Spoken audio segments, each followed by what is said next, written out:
beings. It'll make true believers out of them. But it'll do more than make true believers out of them. NASA said just a few days ago, they said just a few days ago, that by the year 2020, that we will definitely come in contact with aliens, beings from another planet. Now we're talking about scientists.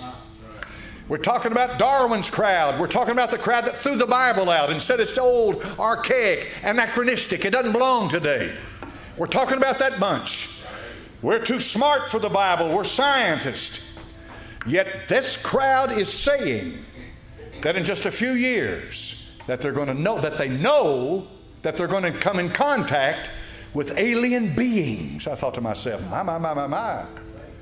Do you boys, have you always known that you've got a certain date set? And what you think is an alien being is really a demon? Yeah. There are no aliens out there, folks. Forget that stuff, okay? There's nothing out there. You get into the third heaven, you get into the abode of God. There's nothing up there.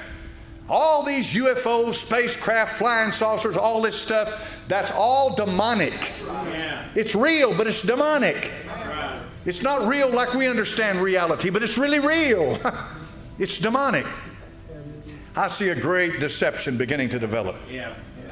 That in their analysis and in their laboratories that they believe in, that they've got their heart and soul tied up in, little things begin to show up, stuff that they can't explain, that sucks them in to begin to understand, well, maybe this is being affected, it's being acted upon by something that we don't understand completely. And this spirit being that comes from out there, that comes down to this world, they accept with open arms because they're willing to put Shiva out there dancing around in the cosmos and destroying and then bringing a new creation in. Here are these wise, smart, brilliant men, and they're willing to believe that there's something more than what can be measured in a microscope and can be put in a petri dish, that there's something going on, and you better believe there is.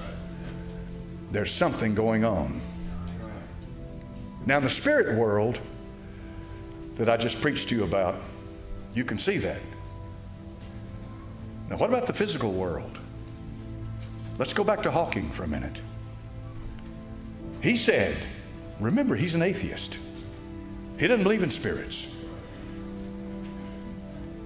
He's a dialectical materialist. He's a Bolshevik. He believes that what they're liable to do here in CERN, Switzerland, is unleash the gates of hell on this earth. The reason I took you to Revelation is because in the 9th chapter of Revelation, what you just read is the gate of hell. Revelation chapter number 4 is the door to heaven. When he catches up his saints to meet him in the clouds, we're going through the door into heaven. But he will open the gate of hell on this earth. And according to Revelation chapter number 9, these beings are coming up out of the earth. If you remember when Saul went to the witch of Endor, she said, I saw spirit coming up out of the earth, coming up. What did she see? She saw demons. Until God brought Samuel back himself personally, the real Samuel, who appeared before Saul and the witch of Endor.